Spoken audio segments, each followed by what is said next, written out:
Од основното јавно обвинителство Куманово вела дека по извршена истражна постапка за кривичното дело примање подкуп било утврдено дека постои основано сомнение дека обвинетата го има сторено кривичното дело. Била спроведена и посебна истражна мерка, а бил сослушан и оштетениот во случајот. Во основното јавно обвинителство Куманово беше спроведена истражна постапка, односно беше донесена наредба за спроведување на истрага против обвинетата Лидија Трајковска од Куманово за едно кривично дело, примање подкуп по член 357 став 4 во врска со став 1 од Кривичниот законник. Во текот на истрагата беа преземени бројни действија од страна на јавното обвинителство и од СВР Куманово, од каде што се утврди основано сомневање дека обвинетата дека постои основано сомневање дека обвинетата го има сторено ова кривично дело.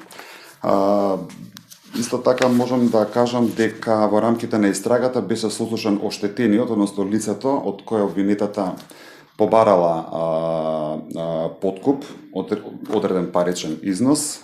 Исто така морам да напоменам дека беше спроведена и посебна истражна мерка, стимулирано давање и примање на подкуп, каде што во еден познат ресторан во Куманово обвинетата на лице место беше затекната како го прима подкупот со обележани претходно пари од СВР Куманово.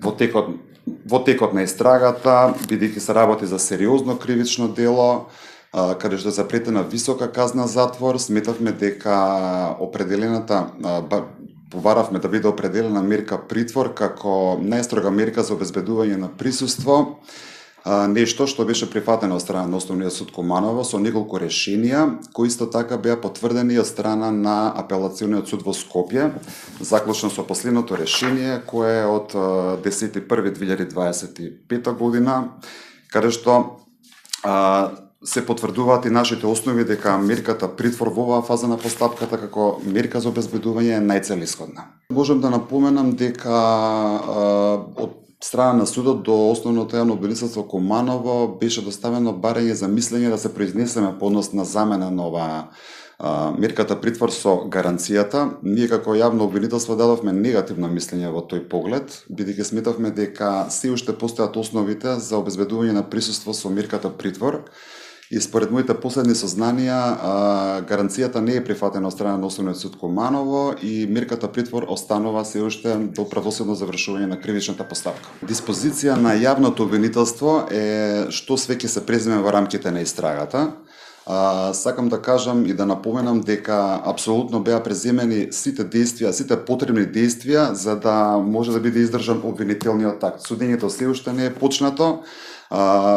Сослушан беше оштетениот како најбитен сведок да ни потврди околу действијата на обвинетата, додека во однос на полициските службеници тие се предложени да бидат сослушани како сведоци во рамките на главната расправа.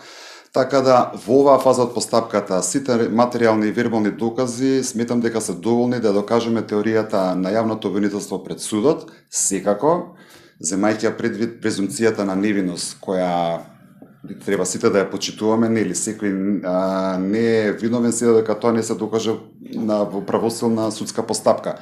Сметаме дека во рамките на главната расправа, која ве повикувам сите ќе биде транспарентна, ќе ја докажеме теоријата на јавното обвинителство во овој случај. Сакам да укажам дека освен овој случај, во рамките на Основното јавно обвинителство Куманово се води уште една кривична постапка против сега обвинетата, за која поднесен обвинителен акт за злоупотреба на службена положба и властување кај друг надлежен јавен обвинител, а исто така имаме отворено и предизражна постапка за обвинетата за евентуално други злоупотреби, каде што евентуално може да се јават и други оштетени. Меѓутоа тоа е се уште во фаза на предистрага и не можам да споделувам некои поконкретни детали.